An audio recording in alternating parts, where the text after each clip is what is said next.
If you're worried about the Dodgers' spring record, don't worry. Reinforcements are on the way. Let's talk about it. Let's get Locked On Dodgers.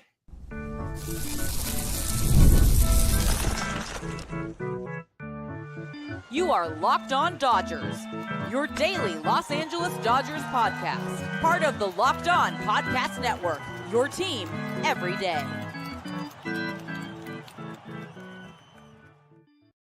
Yo, Dodger fans. Welcome to Locked On Dodgers. We are part of the Locked On Podcast Network, the #1 local sports daily podcast network. Locked On, your team every day. Today, we are talking about the Dodgers because we are Locked On Dodgers. And if this is your first time listening or watching, that's Jeff over there. I'm Vince.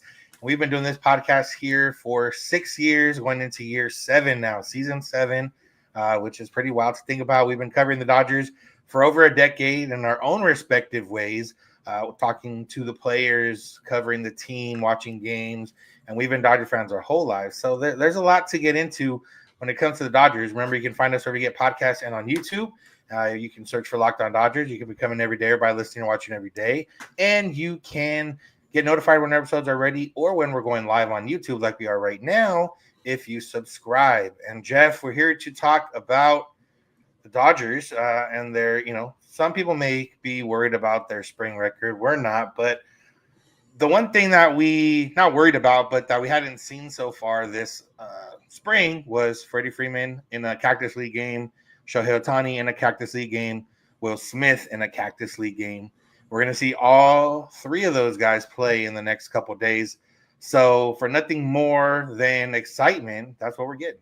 Yeah, especially because with all 3 of these guys, there's been a little bit of uncertainty. We didn't really know that Will Smith was banged up until after they had already reported to spring training. But we knew that both Ohtani and Freeman had surgery in the offseason. And that's all and this was injuries that they sustained last year. They were both banged up in the World Series. Obviously, Freddie Freeman found a way around that and was able to be World Series MVP. Ohtani was very much diminished after getting hurt in Game 2 of the World Series.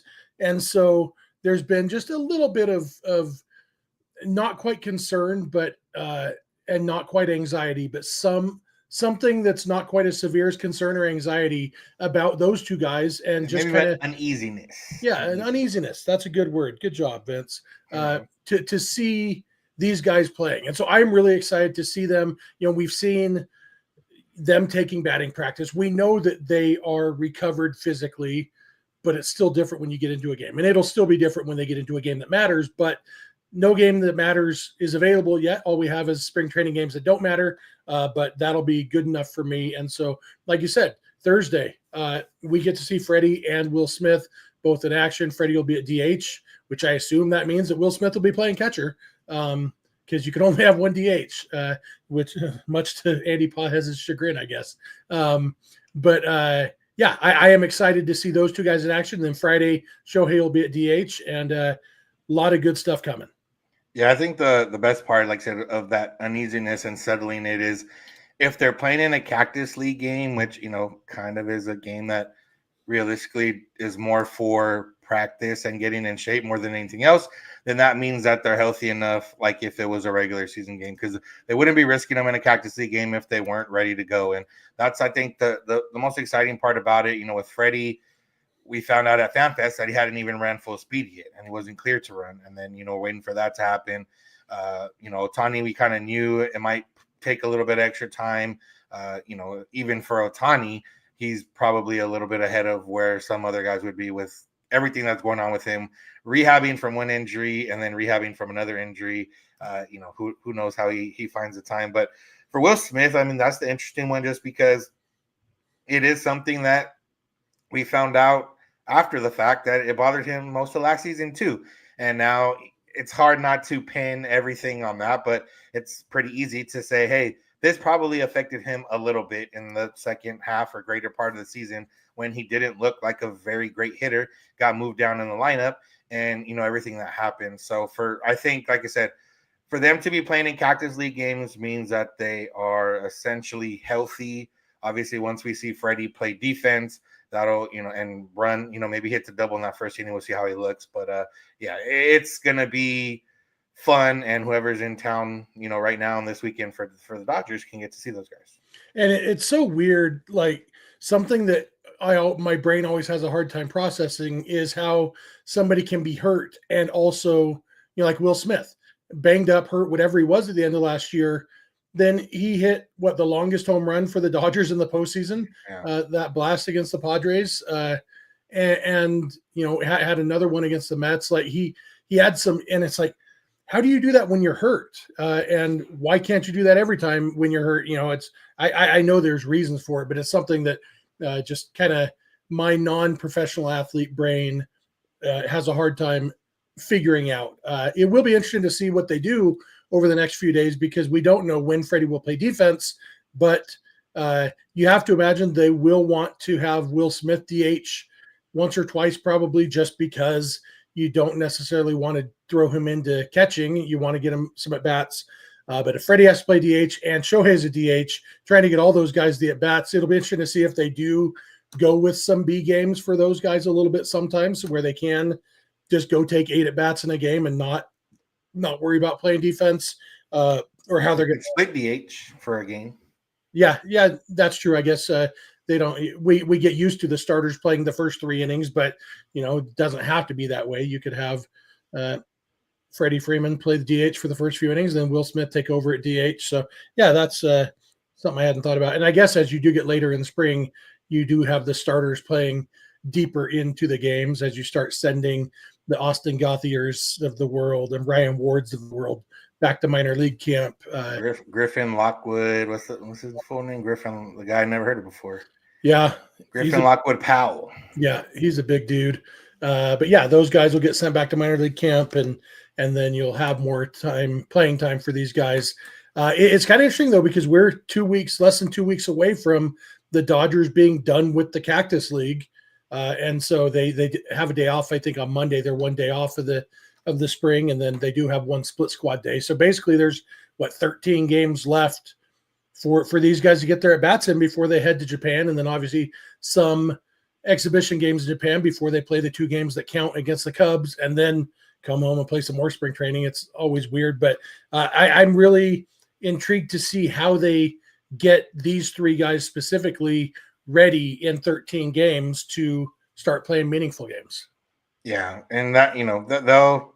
I would imagine it's going to be a lot of sitting games, a lot of at-bats on the backfields. I mean, guys like Ohtani, all 3 of them realistically are veteran enough to, they know what it is. And even if it maybe start the season a little slow because they're still catching up, that's, a compromised Will Smith ultimately is still better than, Austin Barnes. Now, is a compromised Will Smith, as good as Dalton Rushing? That's something we'll talk about later in the episode and something, for us to discuss. But, Freddie Freeman, same thing. Like we saw him last year, compromised and still was able to do things. And then, as soon as he was healthy enough, he turned into, an all-world beater. So that just goes to show like these guys can get ready in the time that they need to. And I think if the Dodgers hadn't had the series in Korea last year and didn't know kind of exactly, I mean, it's a little bit different when you're dealing with injuries, but they know how to maneuver around. They know what it was. The guys will know, like Freddie will know, like, hey, you know what, last year I only got, 20 at-bats. That's all I really need.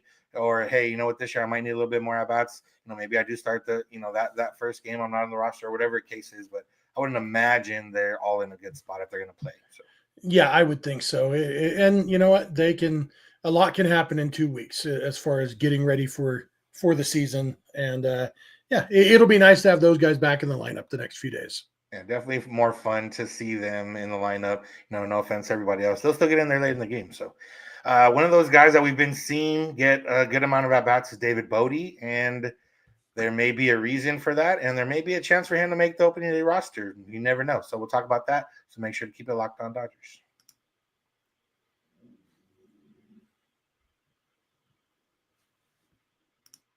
I want to thank you for making Locked On Dodgers your first listen of the day. Make sure to find us wherever you get podcasts on YouTube. We might also be your last listen of the day. It's 8:42 p.m. Pacific time right now as we're live on YouTube. Whenever you're listening, whenever you're watching, we appreciate you, and make sure to subscribe so that we know you're listening and watching, because if you're not subscribed, you're not going to know when we're going live or when our episodes are ready in case you have, a frazzled day. So make sure to go do that. And if you're on YouTube already, you can check out Locked On Sports Today and Locked On Sports Los Angeles. Those are 2 24/7 streaming channels from the Locked On Podcast Network. All right, Jeff. David Bote is a name that we mentioned when the Dodgers signed him to a minor league deal. And ultimately, I think we probably just said, well, we might say his name later this year, but probably not. He was a OKC comment, death piece. I don't remember the exact words we said, but now there is a little bit of intrigue. He's come into the spring with a new swing, and that swing has had some positive results so far for him at the plate. He has 8 hits and 12 at-bats. He scored 5 times, 6 RBIs, a homer in that mix, just 1 strikeout. He's had an interesting career so far in the big leagues, all with the Cubs. But yeah, Jeff, I don't know. Is David Bote actually have, maybe not opening day roster, but have a shot to compete for, hey, if someone goes down, I'm that first guy up? And I might even I might try to make the case for opening day roster at this point, which was, it's only been 3 days since somebody asked about David Bote in the chat, and I was pretty dismissive of it, and maybe more than I should have been. But also, one thing that you and I have been pretty consistent on over the years is if somebody makes a change and then has better results, we are more inclined to believe that those results are real than if they just hit a hot streak. And what we found out on Wednesday, Blake Williams tweeted out, he said, David Bote said he worked with the Dodgers hitting group to make some changes to his swing. They identified them before signing him and presented what they were seeing, and Bote agreed. Their hitting coaches were a big reason why he joined the Dodgers. So it seems like there's at least a chance that David Bote could be more along the lines of Max Muncy, Chris Taylor, guys who the Dodgers bring in and make better, take their skill set and make them better than whoever you want to bring up who just had, plenty of guys. I think who was the guy 3 or 4 years ago, switch hitter guy who was in spring training, and we were having this same conversation about, are they going to be able to make room for him with no batting gloves? Yeah. I forget his name, but yeah. It's kind of funny because he came up with the Mariners back when Chris Taylor did, and I actually used to get him and Chris Taylor mixed up before either of them ever came to the Dodgers. Anyway, that guy, it's going to drive me crazy, but he didn't make the team, and ultimately he went and didn't really do it. Like, the Dodgers didn't miss him, and so until today, I've kind of been inclined to think of David Bote like him, whereas now knowing that he did make changes and they seem to be working, I'm more inclined to think, well, maybe the changes are working. And if so, the fact that he can play all over the field, not quite as all over the field as a guy like Chris Taylor, but, obviously if he can hit a lot better than Chris Taylor, you'll take the slightly less flexibility. But there's a lot to be intrigued about David Bote. Yeah, I mean, it's one of those where he's been above league average and barely above, but essentially league average hitter a couple of times in his career, smaller sample sizes. The biggest one he had was in 2019. He played 127 games, an OPS plus of 104. But this kind of gets thrown out when it's a change of this nature, if there really is a change. And, maybe, again, they got him to sign with the Dodgers on a minor league deal. I don't know if there's any opt-outs or anything in this deal, but if there was, it might be keep him inclined to stick around. Like, hey, the Dodgers gave me a chance. I'm going to, give them the chance back to hopefully bring me up at some point. And, that could be the way. And, with Chris Taylor, we've talked about him a lot. And so far in the spring, spring results and spring, like looking at someone in the spring are completely different. We talk about spring stats don't mean too much, but there is when there's one, like a change behind like David Bote, or two, when, you're not making contact with the ball and one of your things that you worked on last season was fixing your swing so you do make more contact. Chris Taylor struck out 6 times so far, and that's against guys that are getting their work in, or they face some pitchers, but nobody that stands out, or anybody that's not what you're going to see in the regular season. So yeah, I mean, that Chris Taylor might be closing the door on himself. Maybe David Bote opens the door for himself, and there's a chance that we do see him earlier than we expect. Yeah. Brad Miller, 2019. That's who we were thinking of. Yeah. And since then, Brad Miller he played for 4 or 5 more seasons and had a 103 OPS. He was just kind of nothing like he was that spring. But yeah, I am really, really, when you look at the other options, It's too bad that David Bote can't play center field because that is an actual position of need. David Bote has played a good second base in his career, but all of that came before they banned the shift. Doesn't mean that he couldn't still play second base. He has played second base this spring, but I'm not sure that he could play it well enough to really do it, to the point of make him the second baseman and put Tommy Edman in center field. But, when you look at, if we were starting this team from scratch, you would absolutely take David Bote over Chris Taylor. Yeah. Now, there is money to consider. There is loyalty. There's all these things to consider. But if you were starting from scratch, like Chris Taylor wouldn't even be under consideration for this team at this point.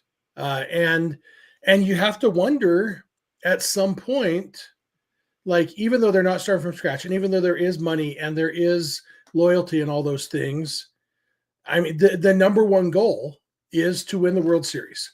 And the only real way to justify keeping Chris Taylor on this roster over a guy like David Bote is to say, well, it's just the 26th spot on the roster. Whoever it is isn't going to play that much anyway. But yeah, I mean, Bote has been so impressive, putting the bat on the ball, hitting the ball hard. Even his outs have been hit hard. Just really, really, I don't know. Like, I'm so intrigued by this swing change. Yeah, and that's what it comes down to. And when I talked about Chris Taylor, I think last week, a couple weeks ago, whatever, on a solo episode, and I said I think the Dodgers are going to give him a couple months of runway, just based out of there's not necessarily anything too crazy ahead of him. That's nobody's knocking down the door at the moment. Obviously, it was pretty early in spring then, and the fact of they don't necessarily need to have 13 great position players. They can have 12, and a guy that his best asset is defense and versatility. But now if there is somebody that has similar versatility, you lose the outfield a little bit, but you still have the infield, at least 2-3 of the 4 spots in the infield. Then you think, okay, well, maybe there is a competition. And if the competition doesn't get you up and at it and improving yourself, then what was the point of bringing somebody in for competition? And it ultimately, I still believe that Chris Taylor is going to be around past opening day, but I do think that there is outside forces, one being David Bote, that could change that. Yeah, and I'm less convinced that Taylor will be on the opening day roster, whether it's he pulls a hamstring or air quote pulls a hamstring, and starts season on the injured list or something. Like, and maybe also maybe opening day when we're talking about Japan, maybe he is, because they will have an extra position player or two there. Now, will David Bote be among those extras? I don't know. The guy we're going to talk about in the next segment, Dalton Rushing, is also a possibility there. And both of those guys would have to be added to the 40-man roster, but they do still have a couple guys they could put on the 60-day IL to make room for that. So, we'll have to see, but I am not convinced that Chris Taylor will be on the roster on March 27th, 28th, whenever the home opener is against the Tigers. I'm not convinced Chris Taylor will be there. Yeah, and like I said, it would make sense. And for me, I guess I just haven't seen them be. I don't know, have they done something like that before the season? I know in season, Jason Hayward last year, people maybe could have been upset with it, or there might have been some other guys in the past. So we'll see. But David Bote's making that case to be a guy that should be on this roster. We talked about Hae-Sung Kim, and he's been struggling offensively. He could start the year in the minors. Alman, Pages hit a homer. Maybe Pages has the bat. It's just a matter of the defense and the base running. Yeah, that's true. If the Dodgers want to deal with that, and Outman just hasn't shown anything either. So for all the spring intrigue we talked about, this is a guy that we didn't talk about too much that is starting to push the envelope a little bit. So absolutely, and I will say, if he has a 1775 OPS 2 weeks from now, still they will find room for him. Yeah, true. We're going to talk about Dalton Rushing, because there was a chance last year that he could have came up and played some outfield for the Dodgers if they needed it. That didn't end up happening, and it looks like it won't end up happening again this year. Why is that? What does it mean for him? We'll get into it. So make sure to keep it locked on Dodgers. Today's episode is brought to you by Wonderful Pistachios. If you're looking for a snack that's both delicious and nutritious, crack into a good source of protein with Wonderful Pistachios. I got my Wonderful Pistachios right here. I got mine shelled because I like to crack the shell and get in there. If I'm traveling, I will go unshelled, though, just because it's a lot easier and I don't want to bug the person next to me. But why choose Wonderful Pistachios? Well, they're one of the highest protein nuts. Each 1 ounce serving has 6 grams of protein, giving you over 10% of your daily value. Plus, they're packed with fiber and better for you unsaturated fats to help keep you feeling fuller longer. You can go check out Wonderful Pistachios. It's a complete protein providing all 9 essential amino acids, and you can get them pretty much anywhere. They're easy to go. They're easy at your desk. They're easy while you're watching the Dodger game. They're easy if you go to Dodger games. Whatever you're doing, get snacking and get cracking with the snack that packs a protein punch. Visit wonderfulpistachios.com to learn more.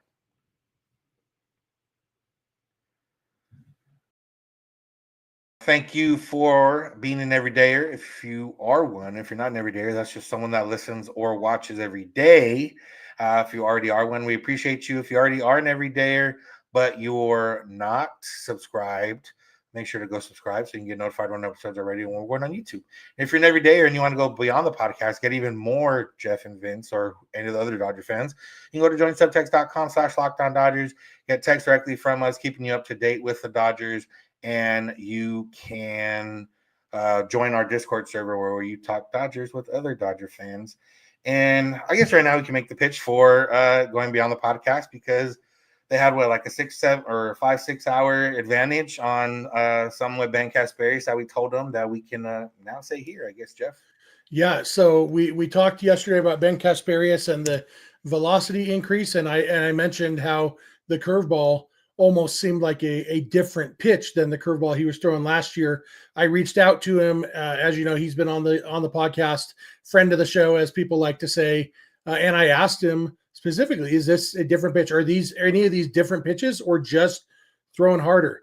And he said, it's all the same grips, no changes to anything. And then he followed up. He said, I think I'm just in a really good spot physically right now. Lost about 4 to 5% body fat without sacrificing strength, and feel faster and more twitchy, which has helped me feel a little more grounded on the mound, which is a lot of baseball speak for I got in really good shape and I feel really good out there. And so, it's still crazy to me to add 6 miles an hour to the curveball, just from feeling better out there. I think the fastball velocity increase is maybe even a bigger deal, even though it's a smaller increase. But no changes other than being in good shape. And I do still think, and I didn't ask him this specifically, but I do wonder if there is still some subconscious knowing that his chance to make the team is as a reliever. So he's going out there for 1 inning, a little bit more comfortable in the role of a reliever than he was late last season when he first came up. And so maybe just more accustomed and more in reliever mode. Yeah. And it seems sustainable in that regard because and even though there wasn't a mechanics change, if you feel more in tune with your body, that can help your mechanics in general. And, you can throw a little bit harder. So we'll keep an eye out for Ben Casparius. But we're here now to talk about Dalton Rushing. Dave Roberts said that left field, not really an option for him, that he's going to work at catcher. And, basically if he comes up, it's going to be at catcher. And we'll first talk about this season specifically and what that means for Rushing and if there's no injuries, injuries enough to take them out. Obviously, there was injury with Will Smith last year that kept them in. Or if Will Smith does keep battling this ankle or have something else come up, like is that the only way Rushing gets his way consistent playing time? I think it's the most likely way. But I've been thinking about this, and I could see, say Max Muncy pulls an oblique again. I could see them saying, okay, Will Smith, why don't you play third base for a month? Take some of the pressure off your knees, take, a little bit less banged up of the body, focus a little more on your hitting because you don't have to run the pitchers meetings, all those things. I could see Will Smith replacing Max Muncy at third base temporarily. Or if Freddie Freeman needs a couple weeks off, put Will Smith at first base. And either of those, I could see them taking that opportunity to make Dalton Rushing the temporary starting catcher while Will Smith is temporarily playing another position. I have a hard time seeing Rushing getting called up to be the backup catcher. So yeah, I think it would have to be some sort of injury to either Smith or Muncy or Freeman probably to get him in there. Yeah, and I do think that, and maybe we'll touch a little bit on this now. Like, a lot of talk has been about Will Smith maybe moving to third base in the future. Max Muncy's contract's due up, and Smith could make that move. He's played there before, and then the Dodgers would have room for Rushing. I do think that that's something the Dodgers are thinking about, at least in the very sense of they're really pushing Rushing at catcher. They've had him take a lead on the meetings with pitchers, and going into bullpens, going into games and stuff like that this spring. The fact that they have pulled the plug on left field when we hadn't heard anything that he was terrible out there. I don't know if we heard anything too positive, just that he was out there playing left field. But I think that they're just getting ready for that possibility. Or, like I said, if this year Will Smith is struggling again, and it is because of some lingering injury, I don't know if they keep him on the roster like they did last year. I think they maybe go to Rushing, feel comfortable with it, and then let Smith recover and be back in time for playoffs or whatever. Yeah, absolutely. Like when you're talking about injuries, it doesn't have to be Will Smith sprained his ankle. It could be it's August or July and Will Smith is banged up because he's a catcher and it's July. And so we want healthy Will Smith in October.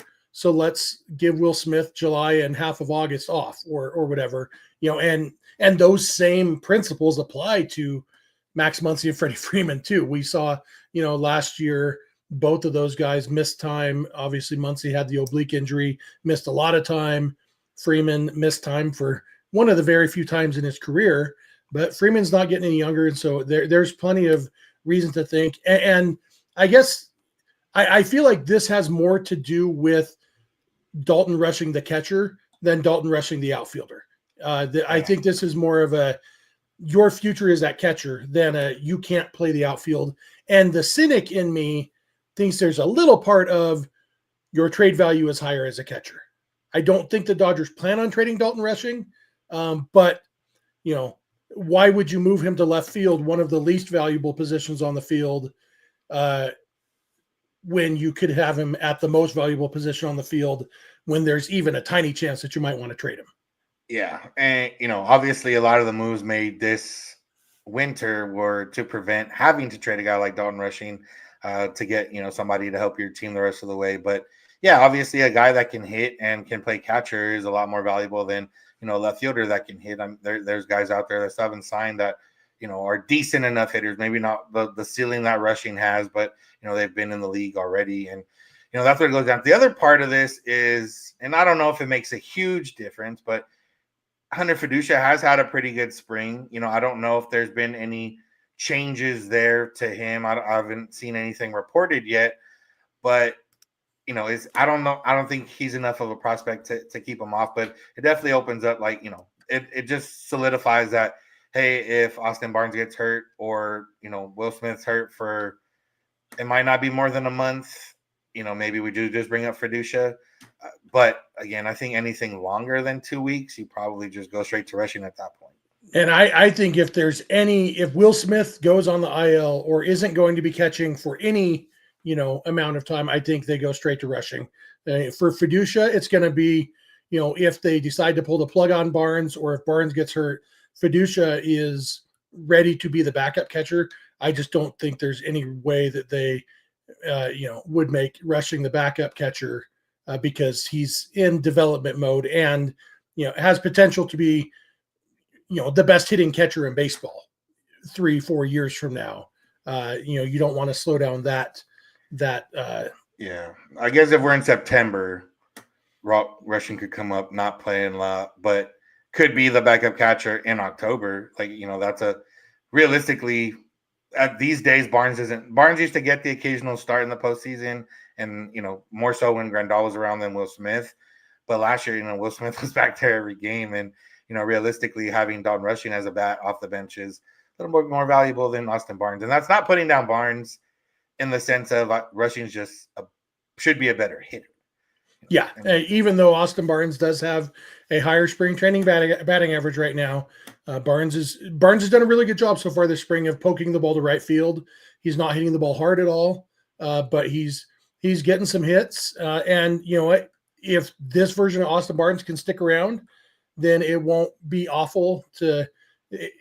The version of Austin Barnes is not swinging through fastballs. I'll take it if that's what we have. I do think I would rather have Hunter Fiducia as the backup catcher at this point because he's got a chance to drive the ball somewhere for you and, gives you that he bats left-handed. So you could be strategic about when you give Will Smith days off, et cetera, et cetera. But all in all, it's a weird situation the Dodgers are in with this current group of catchers that they have. Yeah. I mean, imagine if Diego Cartaya would have developed and also been, a top prospect still at catcher, then I think for sure probably a trade would have happened. Maybe they would have went out and got somebody else in addition to or instead of paying for a free agent. But ultimately, we will see what happens with Rushing. It'll just be a matter of, what goes on in terms of injuries, what goes on with Will Smith, what goes on with everyone else. But I'm excited. I mean, even this spring, he hasn't gotten too many. I think he's only had like 4 at-bats so far. Yeah. So I do want to see him get more of those at-bats. I do want to see him, against pitchers that are major league pitchers, just for the simple fact of we're putting a lot on this of he's a good hitter. But, we've seen it in AAA, but we've seen that some guys can't necessarily translate that. Not that I'm saying that he won't, but that's just the nature of how baseball is. Yeah, I want to push back on something I'm seeing in the chat that Austin Barnes being on the roster has anything to do with Clayton Kershaw. Kershaw. I think Kershaw likes knowing who he's going to pitch to. The fact that it's Austin Barnes is they got rid of AJ Ellis. Yeah, and obviously we've talked about it before, but it might have been some other stuff. But if AJ Ellis was good enough, they would have kept him. Yeah, and Kenny said that Kershaw flipped his lid when the Dodgers traded AJ Ellis. Kershaw didn't. Kershaw plugged along because he's a professional baseball player and he kept pitching well, and he would do the same thing with Austin Barnes. There is no element of Clayton Kershaw in the reasoning that Austin Barnes is on the roster. Yeah, if anything, it's that everyone else likes him. Like every time you talk to Dodgers or see Dodgers do like personality-driven questions or like which teammate this, which teammate that, like Austin Barnes is the answer a lot. And when it comes to a position that ultimately the Dodgers are making the playoffs every year, if Austin Barnes is the backup catcher, if he's not the backup catcher, and that's what it comes down to. Like he is going to play once or twice a week. It's going to be frustrating sometimes in those 1 or 2 games that he does play. But at this point, like harping on the backup catcher, I don't think he's going to do much. Now, if Will Smith got hurt, they put Austin Barnes everyday catcher and, brought up Fiducia, then yeah, that's something that we have issue with. But until then, I'm fine with it. And I think a lot of it is, well, the Dodgers won the World Series last year with them as backup catcher. So, we're fine. Yeah. And my position remains, there's nothing Austin Barnes brings to this team that he couldn't bring from the 60-day IL. So, not rooting for injury, just rooting for a 60-day IL stint for him. So there'll be a lot going on with the Dodgers. But you got anything else, Jeff, before we get out of here? I think that's it for me. I'm excited to watch Freddie and Will Smith play on Thursday. Yep, that'll be something to look forward to, something we'll talk about for sure on tomorrow's episode. So that's going to do it for today's episode. Thank you all for listening. Thank you for making Locked On Dodgers your first listen of the day. Make sure to find us where we get podcasts and on YouTube. Make sure to subscribe to get notified when episodes are ready or when we're going live. Remember, you can check out Locked On Sports Today and Locked On Sports Los Angeles, 2 24/7 streaming channels from the Locked On Podcast Network. You can go beyond the podcast and Locked On Dodgers Insider by going to joinsubtext.com/LockedOnDodgers. You can find us on social media, Twitter, Instagram, and TikTok at Locked On Dodgers. Jeff's on Twitter at Snider. I'm at Vincent91. You can DM us any questions or comments. You can also send those via email, lockedondodgers@gmail.com, or via voicemail text at 323-863-5625. We're here every weekday morning, and we hope you'll be here with us. When you get in your car, or if you're at home, text my device, play podcast, Locked On Dodgers. And remember, you don't have to agree. You just have to listen. Have a good one. We'll talk to you tomorrow.